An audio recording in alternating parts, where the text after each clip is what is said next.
Welcome to the deep dive.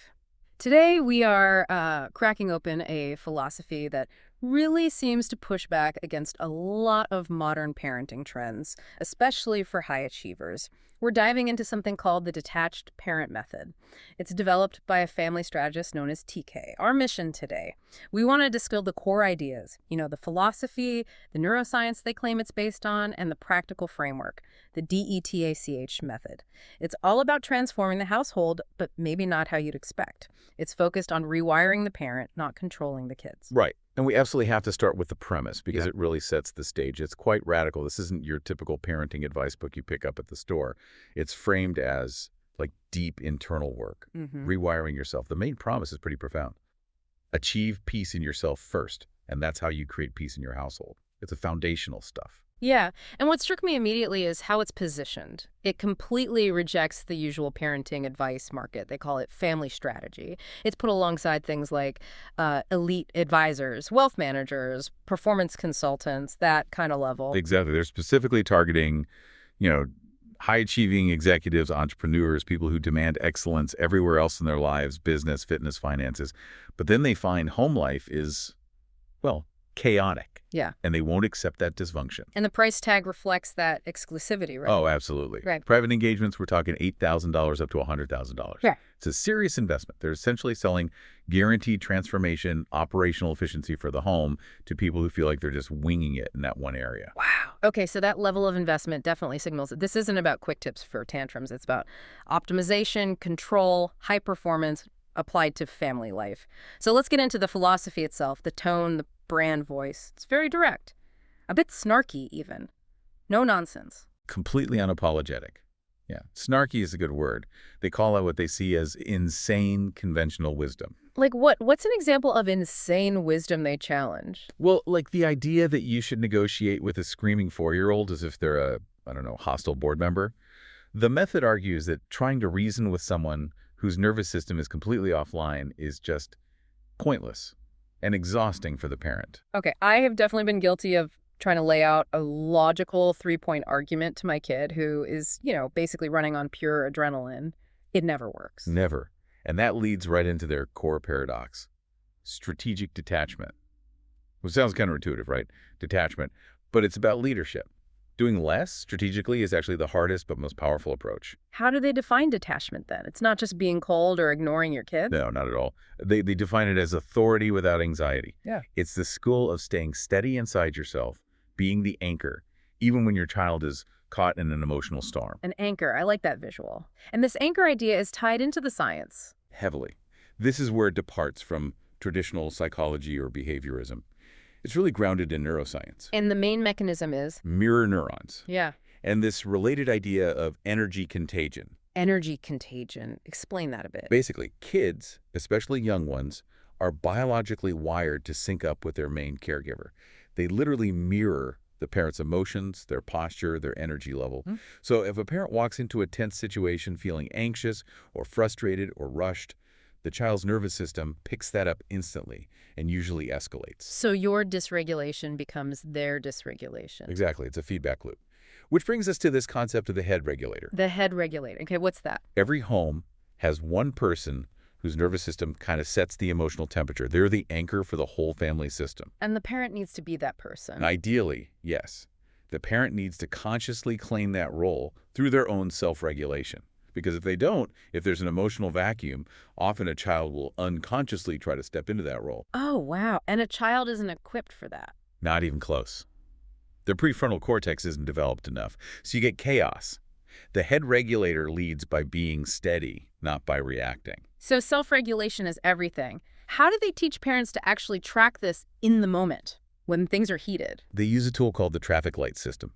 It's basically a nervous system compass for real-time checks. Okay, traffic light. Green, yellow, red, I assume. You got it. Green is the goal. The regulated state. You're grounded, thinking clearly. You can hold boundaries, connect. The absolute rule is only parent from green. Only parent from green. That sounds challenging. It is. Then there's yellow. That's the reactive state. You feel tension building, maybe impatience. You start lecturing. I know yellow state. Right. The strategy here isn't to push through or engage the child more. It's to notice you're in yellow and take micro pauses. Breathe. Mm-hmm. Shift back towards green. And red. Red is the hijacked state. Amygdala's taken over. Fight, flight, freeze. When you're in red, effective parenting is neurologically impossible. The only job in red is self-regulation. Get yourself back to green. Trying to solve anything from red just fuels the fire. Your kid mirrors that panic. So the mistake is trying to parent the kid's yellow or red state when you're in yellow yourself. Precisely. That's the co-dysregulation loop they're trying to break. Okay, that only parent from green rule, it feels like a really high bar, especially for these high-achieving types who are used to just powering through fatigue or stress. It is a high bar, and apparently the initial resistance is often quite strong. Like anger that they have to focus on themselves first. I don't have time to pause, the house is burning down kind of feeling. Exactly that. It feels counterproductive. Mm-hmm. But they argue that 10 seconds of pausing saves 30 minutes of escalating conflict later. It's an efficiency argument in a way. That makes sense. Okay, so this self-awareness, this traffic light, sets the foundation for how you actually engage in those difficult moments. Which brings us to the DETACH method itself. It's an acronym for navigating that whole sequence. Trigger, nervous system response, decision point, learning experience. Yes, it's a systematic framework. 6 principles, and each one is built around a kind of paradox, flipping traditional parenting ideas. Let's break it down. D is for. D is decide with pause. This is putting that yellow state micropause into action. It's a specific 10-second protocol. Okay, 10 seconds. What do you do in those 10 seconds? You ask yourself 3 specific questions. 1, is this actually my problem to solve right now? Interesting. Often it isn't, is it? Often it isn't. Yeah. 2, what's the worst realistic outcome if I do nothing right now? Not the catastrophic fear, but the realistic outcome. And 3, this one's key, what opportunity for growth am I about to steal from my child if I jump in and fix this? Wow, steal the opportunity. That really reframes intervention, doesn't it? It shifts it from helping to potentially hindering their development. Exactly. It moves the focus from solving the immediate problem to enabling long-term skill building. Okay. So D is decide with pause. What's E? E is end perfectionism. This is based on a really stark belief, they state. Perfect kids become fragile adults. They're basically frame perfectionist parenting, trying to make everything smooth and flawless for your kids as anxiety disguised as love. It's about the parent's anxiety, not the child's well-being. Oof. That hits home. We do try to shield them from mistakes, often because we feel uncomfortable. We worry about how it reflects on us or their future. Right. And in doing so, we accidentally cripple their resilience. The antidote they propose is imperfectionism. Imperfectionism, so modeling making mistakes. Yes. Modeling recovery, showing kids it's okay to mess up, admit it, learn from it, and move on without beating yourself up. Kids who are scared of failing won't take the risks needed for real success later. They need to see failure tolerance in action. Which requires the parent to be regulated enough to handle their own mistakes calmly, which links back perfectly to T. Exactly. T is tune your nervous system. This is the foundation running through everything. Regulation is the whole game. Kids depend on us for co-regulation, literally borrowing our calm until their brains are fully developed, which they say is around age 25. 25, wow. Yeah.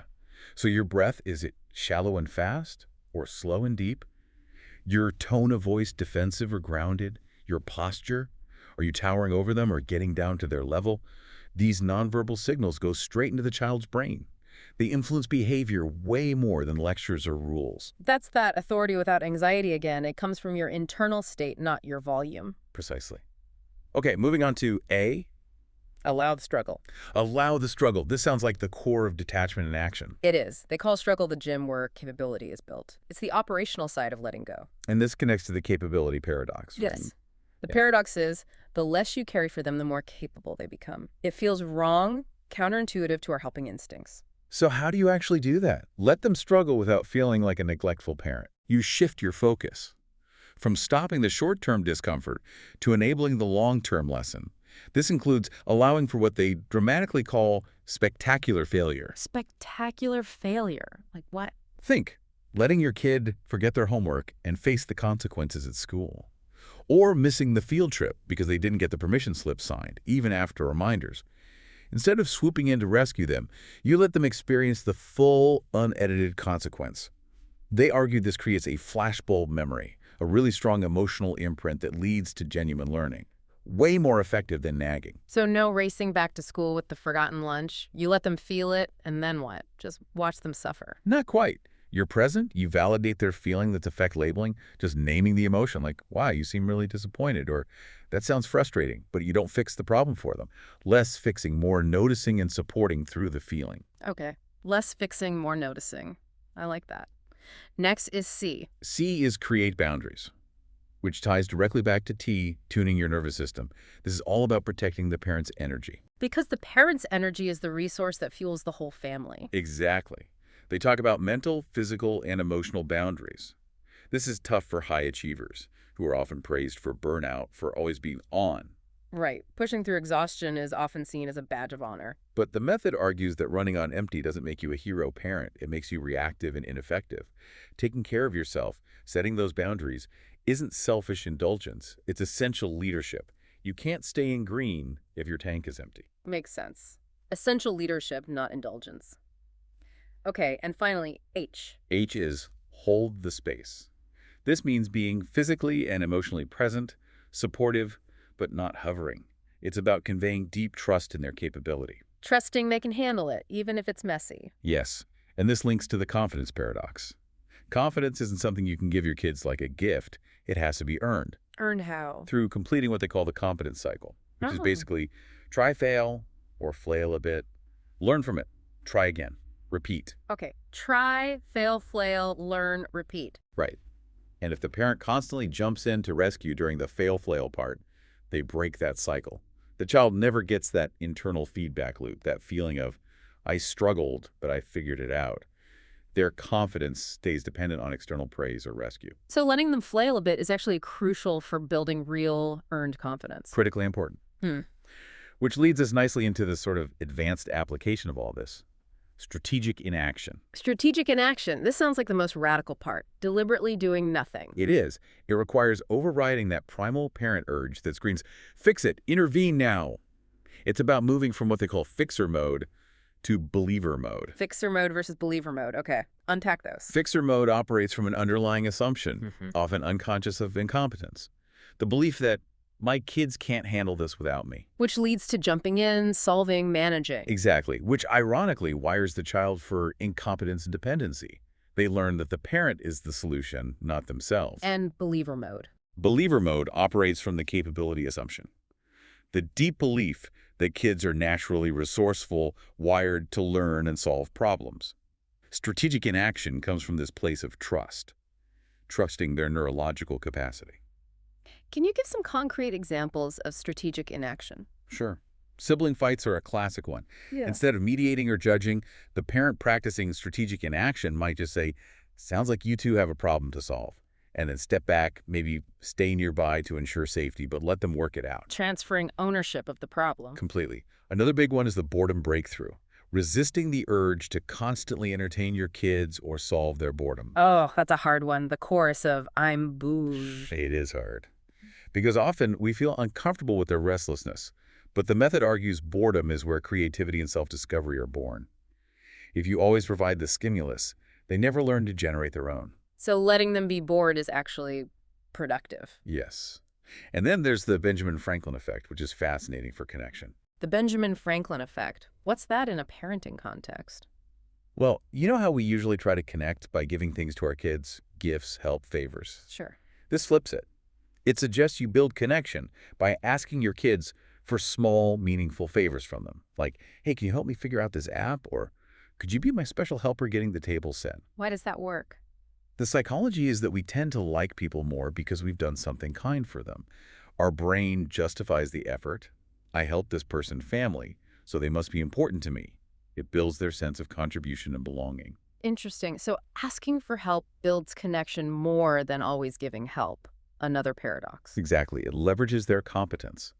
So the overall goal here, the transformation they're aiming for, is shifting the parent's role. From what to what? From parent as manager, focused on tasks, control, short-term outcomes, compliance to parent as strategist or consultant, focused on long-term growth, skill building, learning, less managing, more guiding. It sounds rigorous, this whole method, but the payoff is... The payoff is meant to be twofold.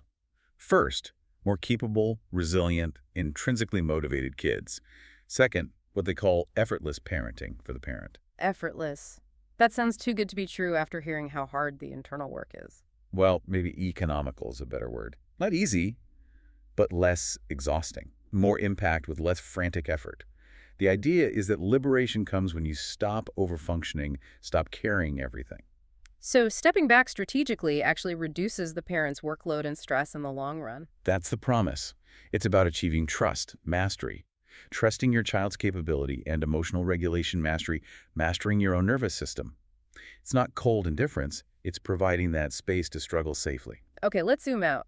Thinking about the legacy of this approach, what do kids actually remember? That brings us to the final paradox they mention, the memory paradox.